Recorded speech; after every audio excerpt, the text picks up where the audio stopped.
Hi, I may not look like Marty Levinson, but I use the same tool as Marty does to trim our budget at the Water Reclamation District.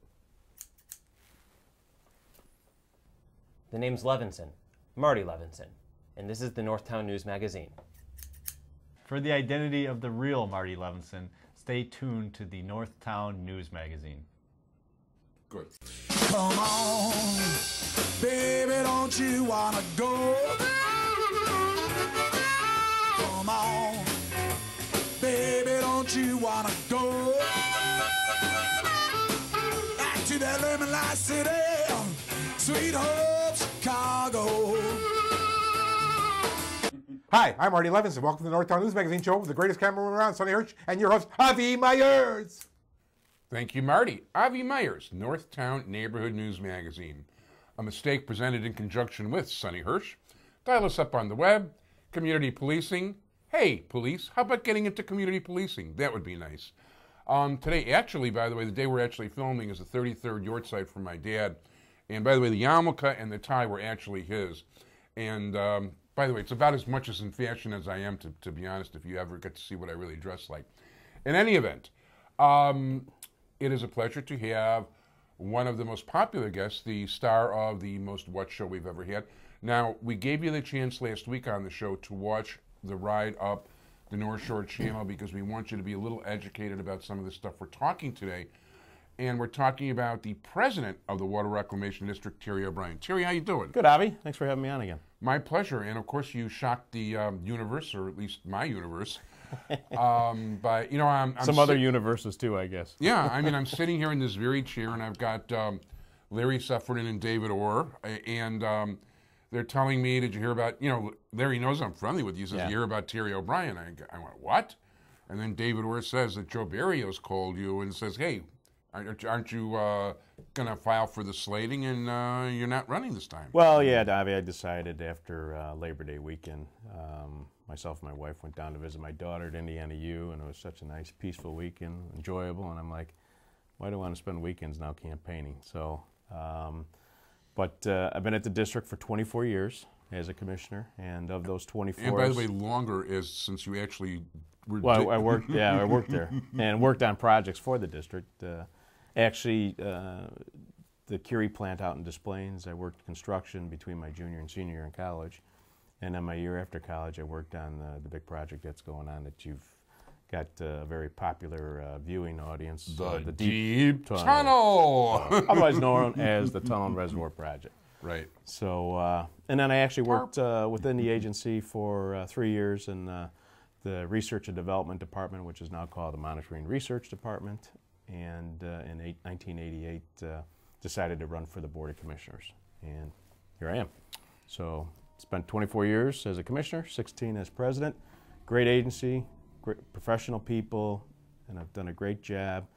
And it's been a pleasure serving the people of Cook County. And actually, I actually remember talking to you. I was over at Howie Carroll's headquarters when you decided to run, and I told you I'd support you, and I was thinking to myself, well, he can't win, but he's a good guy. I'll support him anyway. Good guys do win.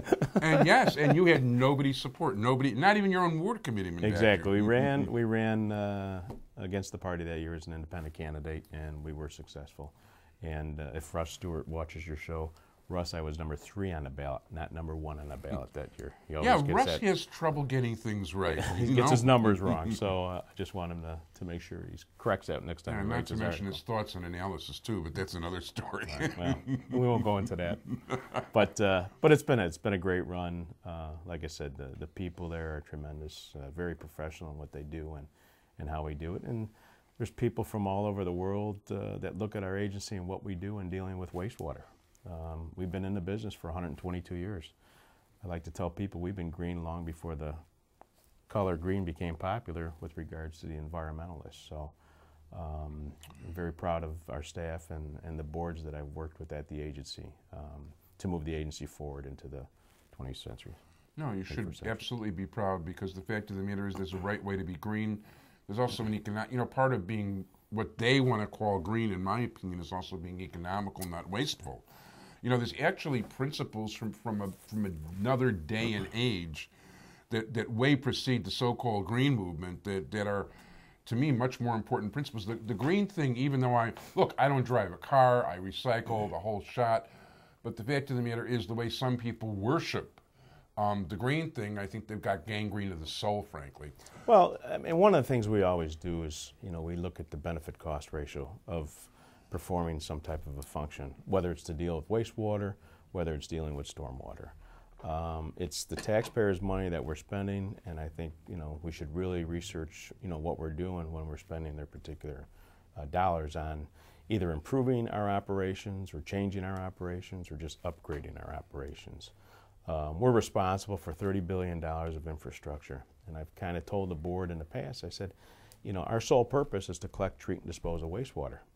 And in 2004, we became the stormwater managers for the area. We took that over from the county board.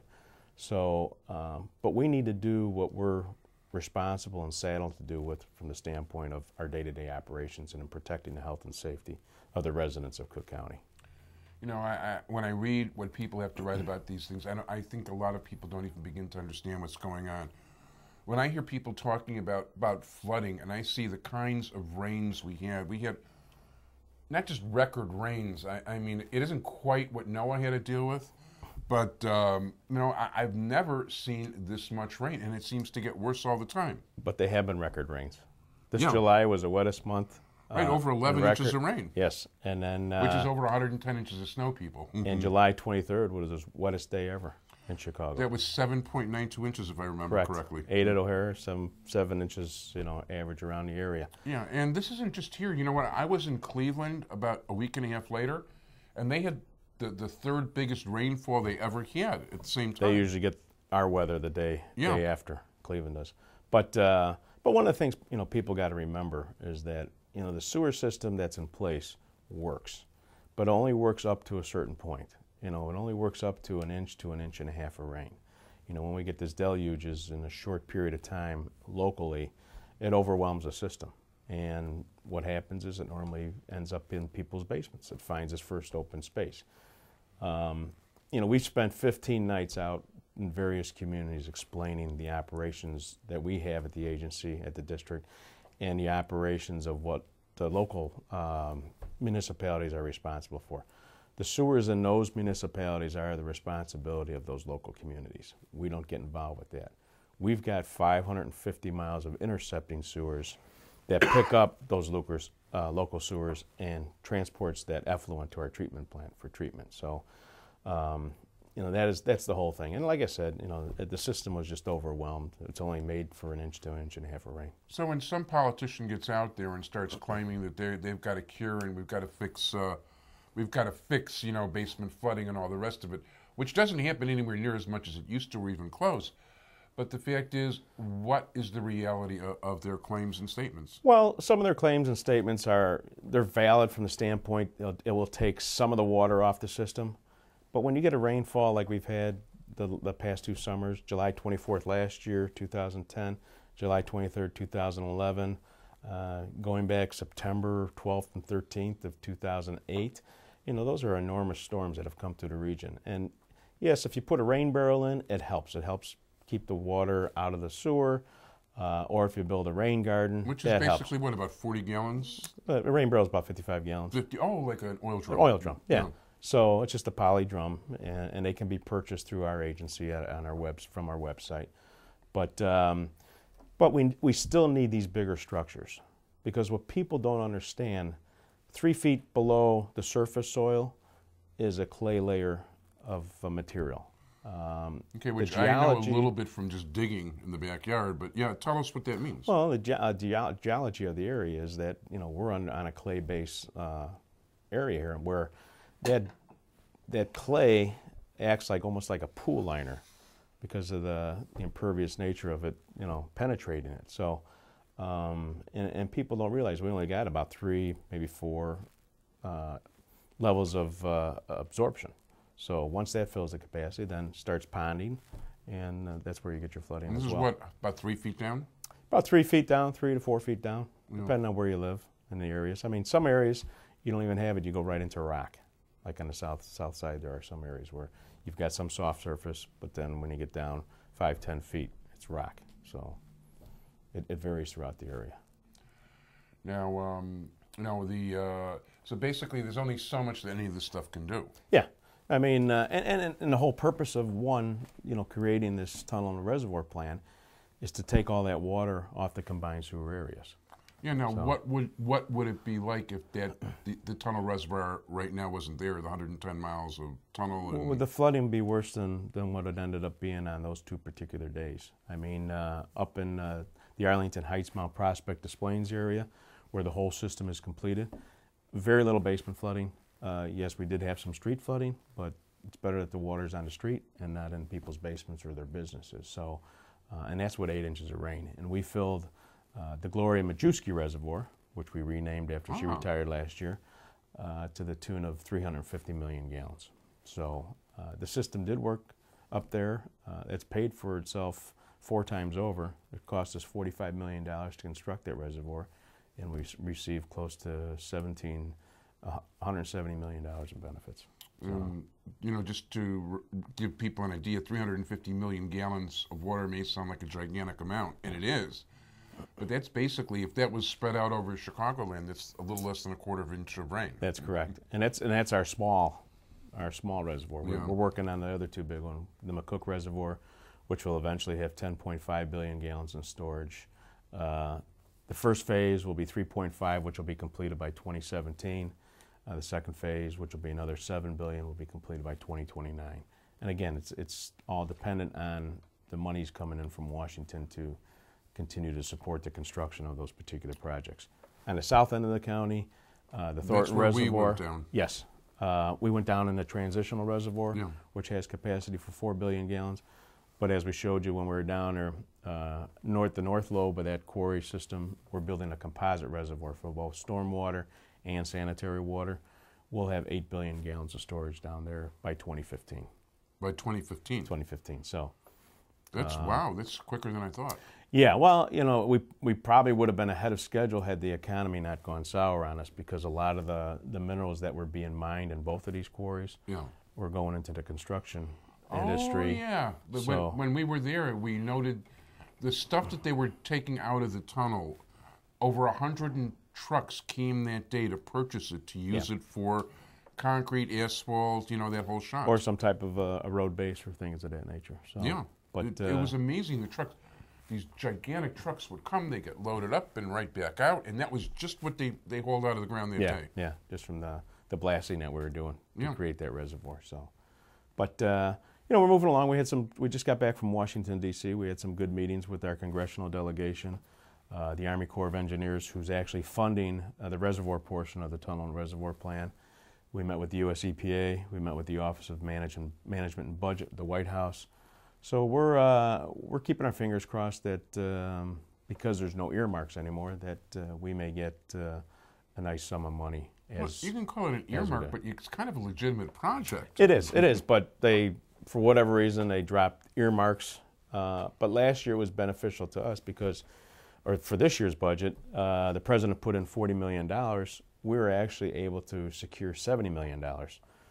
Nice. Now next year, we're only in for 12, but we need 50 million to stay on schedule with the construction of these reservoirs. So, but Senator Durbin has worked very hard on this project for us, as has our congressional delegation on both sides of the fence.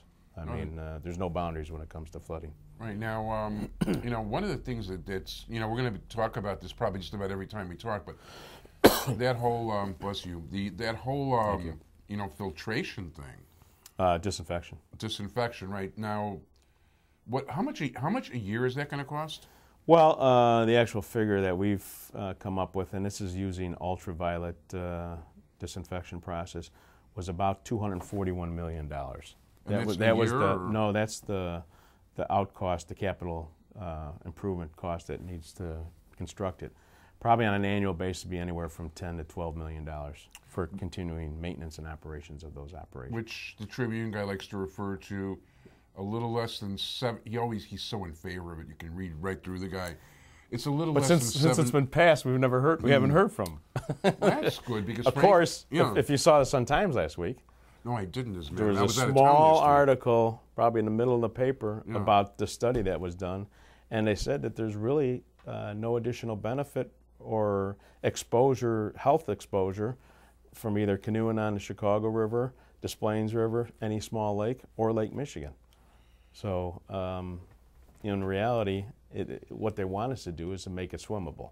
And I took a particular position on it. One, because it's going to cost a lot of money. Secondly, is basically an unfunded mandate because there's no money to be had to deal with this. True. Well, but the other aspect of it, common sense tells you, we're only one contributing source to the problem, and that's from our outfalls. It's Calumet, Northside, and Stickney. Yeah. You've got 201 combined sewer overflows that the city of Chicago owns. You got another 170 some combined sewer overflows that the suburban areas own. You've got stormwater discharge. You got stormwater runoff. You've got a bottom sediment that's contaminated with heavy metals, organics, and PCBs. They wouldn't let you build a building there if your life depended on it. Exactly. And why don't we address all of these issues at once rather than spending money on one particular issue and wasting it, basically? Because once we have a storm and those combined sewers empty into the river system, you're just going to contaminate what we've disinfected. Yeah, you've disinfected it, then you continue. It's sort of like, you paved the new street, then, oops, we got to do some gas stuff. Oops, we got to do some electric stuff. We got to start ripping everything up again. Yeah, and that's pretty much, did you see your real estate tax bill? I saw mine, and it's ridiculous. It goes up in this economy. I got the long-term homeowners thing, the whole shot. Matter of fact, Burius was supposed to be here today. I would have had fun talking to him. I happen to like the guy, actually, Joe's a good guy.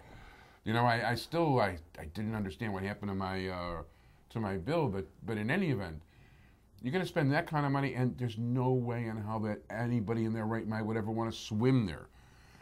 Over here where they're talking about disinfecting, not far from the house here. Yeah. Okay, man-made canal, one step off, 10 feet deep, no sloping shores and all the rest of it. It was never intended for that, and then you've got all that horrible stuff on the bottom. And on the south side, what is it, stone underneath? Yeah. So how do you clean stone underneath? Well, and that's you got to clean what's on top of it. The rock formation in which we constructed these channels in. Yeah, and by the way, the Tribune guy was saying, I'm sorry, a little less than $7. It's over $80 a year per family. Yeah. Which is a lot of money. Well, it is, especially in this day and age with the economy being the way it is. Yeah, when they're already yanking us in so many ways already. And I think it should be known that, it's not something that was decided, well, it was decided emotionally, but we had actually spent some money to do the science. You did a major survey, a $3 million survey, if I'm not mistaken. This is a precedent-setting study that has not been done by the so-called other 22 cities that disinfect. Yeah. Because what we're looking at is what's it like before, what will it be like when we disinfect, and what results are we going to realize after the disinfection has taken place. And we've done an epidemiology study, we did water quality studies, aquatic life studies, all things pertaining to the issue of disinfection and what benefit we'll realize from it. And by the way, it strikes me so funny, not just the Tribune guy, but some of the other jokers that report on this stuff, when they talk about how wonderfully cleaner things are getting and then rip apart the same agency that did all the stuff to make it cleaner. Well, when the first leg of the tunnel went online in 1985, we were the best people on the block. Yeah. Because of the cleanliness that had taken place in the Chicago area waterway system. With the economic development that's taken place, people are now building their front doors facing the river, they're building cafes, they're building river walks. It's all because of what we have done to make the water quality better. And it's not that we're going to, shuck our duties as far as the responsibility that we have as far as protecting Lake Michigan, but also protecting the inland waterway system. We are. But we want to do it sensibly, and we want to spend the taxpayers' dollars wisely. And that's the bottom line. And enough on the subject. Right. Okay, you got it. So let's move forward. Because we're moving ahead with it, so. No, you got no choice. You got no choice. It's another abomination, what can we say? But in any event, so, what are you looking to get accomplished right now? You've got, what do you see as the primary needs? If everybody gave you a magic wand and the money, what would you be doing right now? Well, obviously we talked before the show, we've got $30 billion of infrastructure And it's just like anybody else. We're holding it together with a Band-Aid. And we have to pay more attention to the infrastructure, as do the local communities need to pay more attention to their infrastructure, i.e. sewers, because it's failing us. And I know that no politicians, and I'm one of them, they don't like to spend money where it can't be seen that you're spending it on. But all of our work is done virtually underground, so it doesn't bother me to say that, we're spending this money and spending it wisely. Yeah, we've had sewers break around here. They're over 100 years old around here. They're replacing some, and sometimes they break and crack. Well, what's happening is we're being reactive instead of progressive, and going after the problems and dealing with those issues. But there again, we don't have the money. Yeah. So, and that's a big issue. So, fortunately, we're still in good shape financially. We still have our AAA bond rating, which I'm proud of. The U.S. government doesn't. Neither do many of the local agencies. But most of the local agencies. But we're working on that. Financially, we're in pretty good shape going towards 2012. Now we start our budget meetings tomorrow. We have issues with pension, and we're dealing with pension legislation in Springfield. Hopefully, in the spring session, we'll get some new legislation passed. We're unique in that we're under tax caps, unlike the city of Chicago and the county and the state. So they're both, city of Chicago and the county are home rule, so they can do whatever they want as far as raising taxes. But we're limited to either what the CPI is or less than 5%. What's CPI? Consumer Price Index. Okay. We work off of that. So in the last few years, it's been pretty low, so we haven't been able to raise our revenue to deal with this issue. So. But we've had a cut in our workforce just through attrition. Yeah, we haven't laid anybody off. We haven't furloughed anybody. And I think people are taking on more of the responsibility of what needs to be done, at our different treatment facilities and stuff like that. You also have more continuity than just about any agency. I mean, when I was taking a look at some of the top people in top positions, they've been there like 20 years. Yeah, we've got, I'll tell you, we pay well. But again, it's a very professional agency, made up of engineers, lawyers. We got financial people that are there, as well as some talented tradespeople. I mean, everybody that comes to this agency has to take an exam, and they're hired based on an exam. So they're hired on what they know, not who they know. Yeah. Now, some people still talk. I was in the car the other day, and somebody else's. I don't drive these days. Good exercise. You have a chauffeur? Do I have what? You have a chauffeur? Yeah, I do, as a matter of fact. But not Sonny. There's actually somebody who drives me a bit You're more. technical, man. No. When we deliver the tapes, I go around with Sonny. But in any event, no, sometimes there's a smell around Howard in California. And I know my neighbors, we used to talk about this a lot in the early days. And it's better than it used to be, and it's not as often as it was. But it's still there sometimes. Is that restaurant? Howard in California? They just closed. No, Howard, they just closed, by the way, seriously. Maybe that's why. That could be. But Howard and Kedzie in the other area. The people that live in the... Howard and McCormick. The people that live in, I forget what they call the North Boundary homeowners. Birchwood? Area. Yeah, around there. What it is over there is... what happens over there sometimes is that when we have a lack of rain for a period of time, the residue... gets caught up on the side of the sewers below ground, and then you have a greater flow of air that comes through, and that brings those odors up to the surface. I mean, our office is on Rush and Erie, and on a dry summer day, if we've had a couple dry summer days, you get the same smell, and I just can't figure out why people want to eat outside when you get that odor. But I thought it was in nightclubs. Yeah, no, you need a good rain or to flush out that system and the residues off the sides. Yeah. We've had meetings with those people over the years and talked about those particular scenarios up there on Birchwood. Yeah, but I assume that if it wasn't there, it'd be somewhere else in the city. It's got to be somewhere. Because in our treatment plant, everything stays aerobic. It's when it turns anaerobic is when it starts to smell septic. Yeah, I remember in the 70s when I used to go to Hawthorne and the wind blew the wrong way, and Hawthorne's in Stickney, not downwind from that big plant. Yeah. And now, since you brought that up, I just want the person you mentioned, I invite them and their group to come over and take a tour of our facility. We'd be happy to show them the facility on the inside. By the way, speaking of tours, Sonny and I have a camera. 25. What? Up to 25 people. So I will mention it to the proper person. Yeah. You know what? We certainly want to take advantage. Two of the most watched shows we've ever had. Of course, by far the most watched show, The Deep Tunnel, was with you. And the Ride Aboard, the North Shore Channel was also with you. But you know what? Hey, we'll go out 2 or 3 times. If we can legally film in a filtration Yeah, I'll have to plant. check and see on that to see if there's any restrictions. And I'll tell you, on I'm always up cameras in for a our good plant. boat, right? So, I still want to spot that wild. It ain't going to be the Asian carp. It's going to be the wild gefilte. That'll be 69. And by the way, interestingly enough, the biggest use of Asian carp from Illinois, until Israel slapped an embargo on them, is they were being sold to Israel and turned into gefilte. there you go. There you go. For something like 400,000 pounds a month. Yeah, there was something on some show on Channel 11 where they were using Asian carp for various types of dip and stuff like that. And they didn't tell the people what they were eating, and they just, Yeah, some of the restaurant columnists too have done challenges, to like the Reader had a thing like, how do you make Asian carp taste good? Well, in China, it's a delicacy, the Asian carp is. Mm-hmm. So, but we'll leave that story for another day. No, that definitely. But I'll stick with the wild gefilte in the meantime. A little bit of nice paprika and maybe like a slow saute, little onions, little butter, and some fava beans. Well, if you want one, I'll have to go south of Romeoville to catch it. Yeah. Oh, by the way, I would love to see. I've never seen what it looks like. If we can actually get a boat tour down south, near south of Bubbly Creek and all that, Yeah. I bet that would really be a great place to film. Oh, you mean on the south? On the far south Sanitary side. Ship Canal? Yeah. We could do that. No, that'd probably be fun because Since you got the North Shore Channel.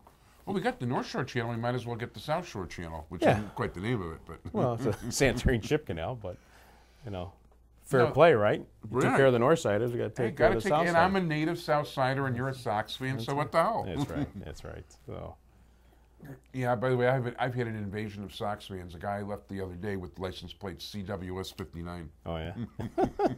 Who was that? I don't want to say on the air, Okay. but he is a lifelong White Sox Yeah, fan and one of yeah. my judicial people. He's not a Theo Epstein person, huh? No, he's you know what? I don't think the word Cubs goes well with him. No. But he might run for something someday, so I don't want to use his name on the There air. you go. I'll make sure you know though, because I know that he'll get special favor for being a South Sider. Sider. Yeah, we won't even talk about next manager or anything else, but you guys got a World Series. I got to give you credit. Yeah, yeah. So we'll see what happens. From here on out, we got a new manager too. Yeah. So So hasn't managed or coached. oh, that's right, Ventura. Robin Ventura. You know what? Reinsdorf usually has really good hunches about these things. I mean, I never really. Actually, I'm still. Never thought the Bulls' Piexon would be a good general manager. Yeah. Frankly, I'm still not 100% sure, but they are a good team right now. So, But who did the Bulls bring in as a coach? Del Negro. Del, Who never coached or managed the basketball team. he was either. horrid. They got a good guy now. This guy that Yeah, they brought in Thibodeau from knows his Boston. stuff. Yeah, definitely. So And with ties to the Chicago Machine. really, He was, well, it's true because he was an assistant coach at Harvard. okay. Okay, and the present Secretary of Education, for Obama, Yeah, played for him at Harvard. did not know that. So, and Obama also is a basketball nut. and a Harvard person. Yeah. So Interesting. Yeah, at least I'm glad to hear about some of the money coming in because I always figured one of the few benefits of Obama getting elected is at least we should be on the good pork barrel run. Got to take care of Illinois. Yeah, exactly. That would be nice.